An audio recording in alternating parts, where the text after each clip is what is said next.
दीप नवरंग। महल के प्रांगण में शांति है।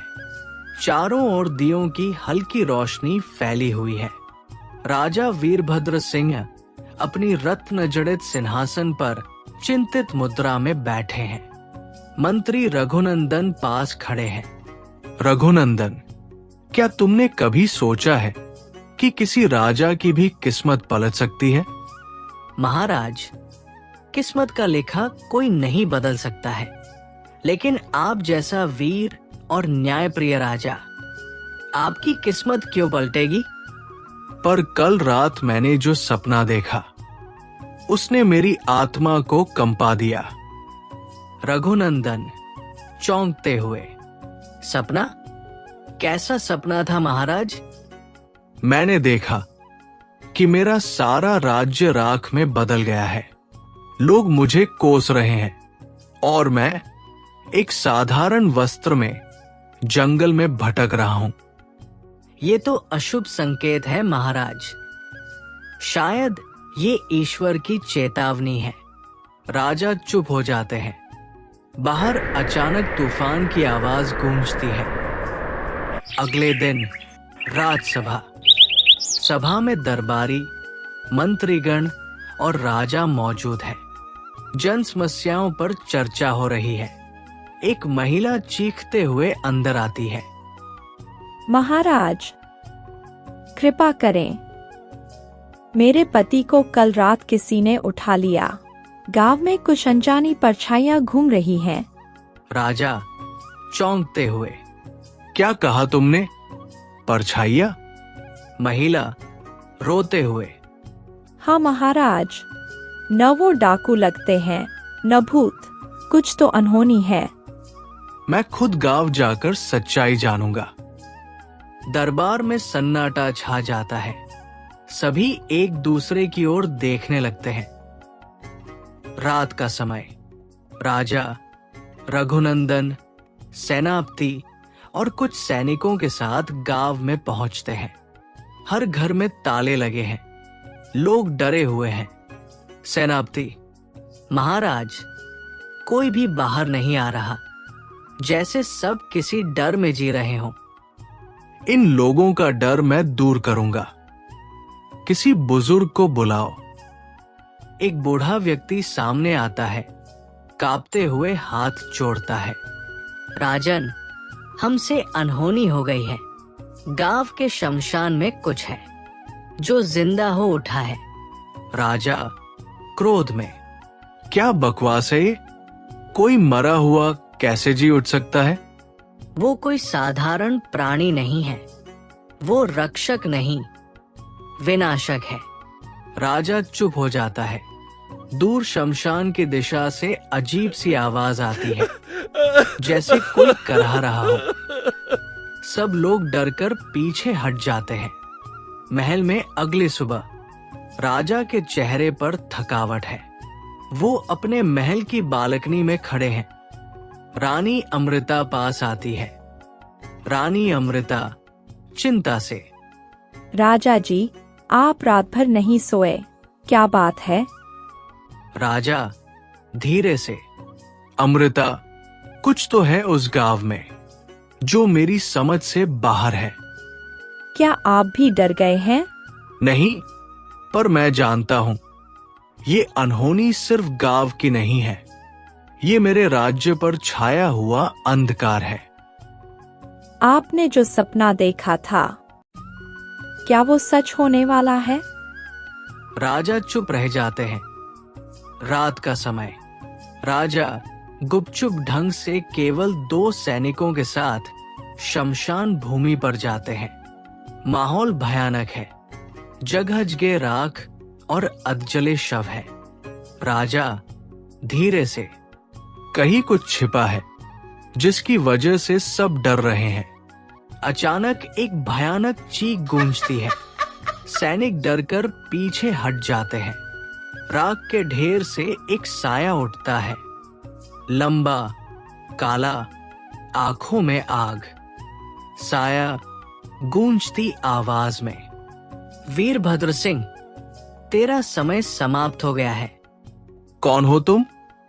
मैं वही हूं जिसे तूने 20 साल पहले मार डाला था, जिसे तूने गद्दी के लिए मिटा दिया। राजा हैरान होकर पीछे हटते हुए, नहीं, ये झूठ है।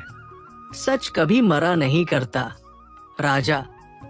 अब तेरा राज, तेरा अभिमान और तेरा सुख, सब कुछ समाप्त होगा। राजा के हाथ से तलवार गिर जाती है, साया हवा में विलीन हो जाता है।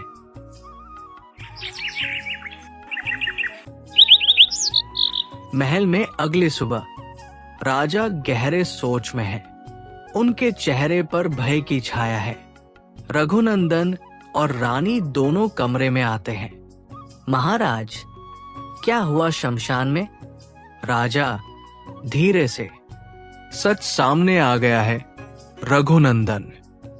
जो गुनाह मैंने छुपाए थे, अब वो मुझे घेरने आ गए हैं।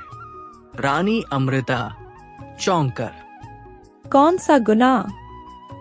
राजा की आंखों से आंसू निकल आते हैं। राजा, 20 साल पहले गद्दी के लिए मैंने अपने सगे भाई समर सिंह को मरवा दिया था। रघुनंदन हैरान, क्या? राजा, हाँ, और अब उसकी आत्मा वापस आ गई है।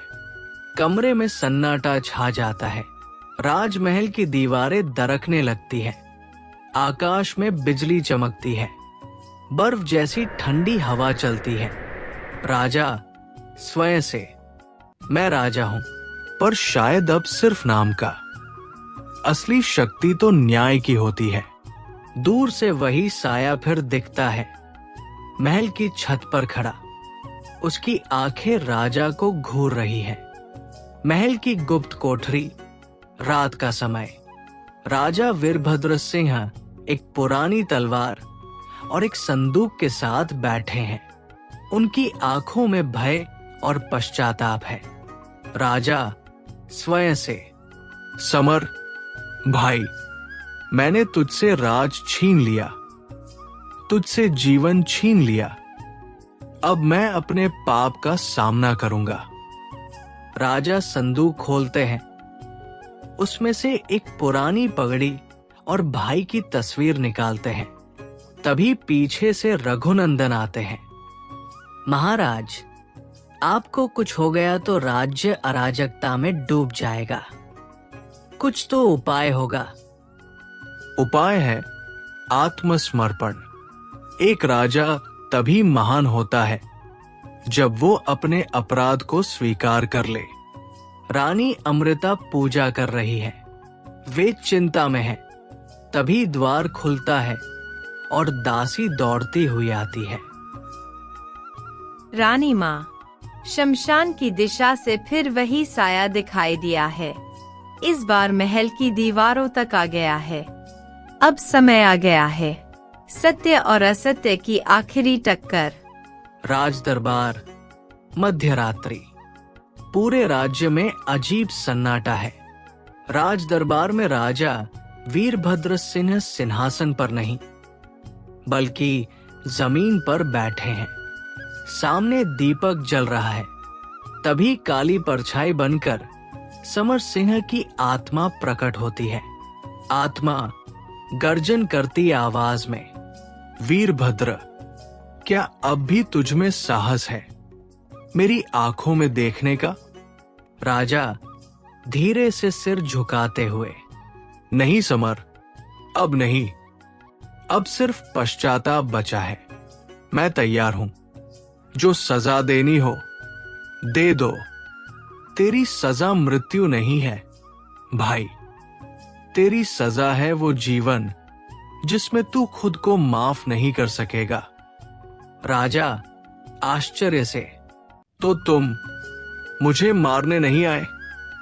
आत्मा शांत स्वर में, नहीं, मैं न्याय चाहता था और तूने खुद न्याय को स्वीकार किया। अब मेरा बदला पूरा हुआ। धीरे धीरे आत्मा शांत हो जाती है और हवा में विलीन हो जाती है। दीपक की लौ स्थिर हो जाती है। अगली सुबह राजसभा। राजा सिंहासन के सामने खड़े हैं। प्रजा, मंत्रीगण, रानी और सेनापति सभी चुपचाप सुन रहे हैं। राजा खुद का अपराध स्वीकारते हैं। मैं राजा वीरभद्र सिंह आज अपनी गलती स्वीकार करता हूं।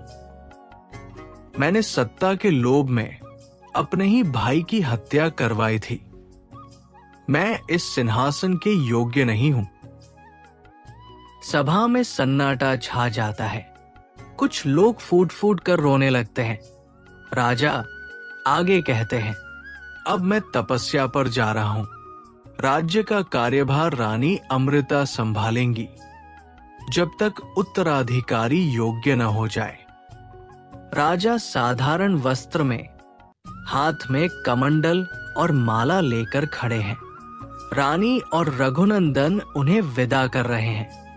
रानी आंखों में आंसू लिए, आपने जो किया वह कठिन था, लेकिन वही सच्चा राजधर्म था।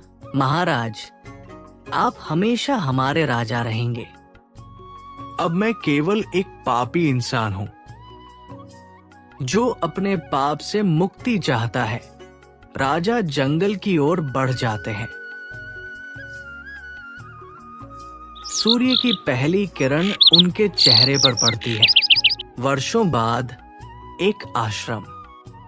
राजा अब साधु बन चुके हैं, शांति से ध्यान कर रहे हैं।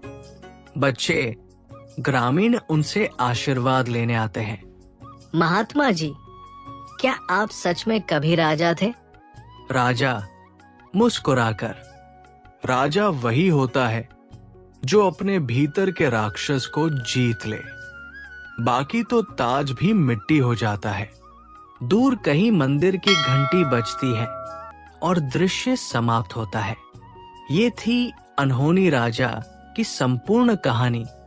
पाप, पश्चाताप और आत्म मुक्ति की एक मानवीय कथा।